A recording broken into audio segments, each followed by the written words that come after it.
Time for an AFN News update for you. I'm Bronson Woodruff. Israel's defense minister overtly threatened Iran's supreme leader on Thursday today after the most recent missile barrage from Iran damaged southern Israel's main hospital.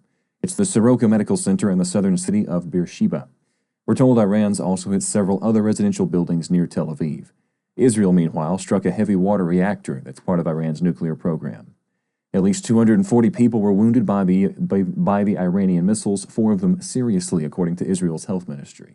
The vast majority were lightly wounded, including more than 70 people, where smoke rose as emergency teams evacuated patients. 2 doctors who stayed anonymous told the AP the missile struck almost immediately after air raid sirens went off, causing a loud explosion that could be heard from a safe room.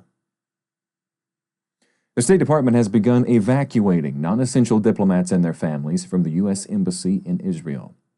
This as hostilities between Israel and Iran intensify, and President Trump warns of the possibility of getting directly involved in the conflict. 2 U.S. officials who spoke on condition of staying anonymous shared some details. They said that a government plane evacuated a number of diplomats and family members who had asked to leave the country on Wednesday. President Trump said on Wednesday he does not want to carry out a U.S. strike on Iran, but suggested he stands ready to act if it's necessary to extinguish Iran's nuclear program. Trump continued his increasingly pointed warnings about the U.S. joining Israel in striking at Iran's nuclear program, as Iran's leader warned again that the U.S. would face stiff retaliation if it attacks.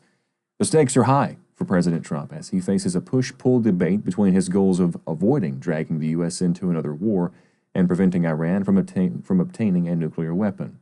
Trump told reporters in the Oval Office, "I'm not looking to fight, but if it's a choice between fighting and having a nuclear weapon, you have to do what you have to do." The U.S. State Department said Wednesday it's restarting the suspended process for foreigners applying for student visas, but all applicants will now be required to unlock their social media accounts for government review. The department said consular officers will be on the lookout for posts and messages that could be deemed hostile to the U.S., its government, its culture, institutions, or founding principles. In a notice made public on Wednesday, the department said that it had rescinded its suspension of student visa processing, but it said new applicants who do not set their social media accounts to public and allow them to be reviewed may be rejected. And that is a wrap for this AFN News Update. Additional info on these stories, as well as more from a Christian perspective, can be found on our website, afn.net. That's afn.net. Thank you for watching American Family News. I'm Bronson Woodruff.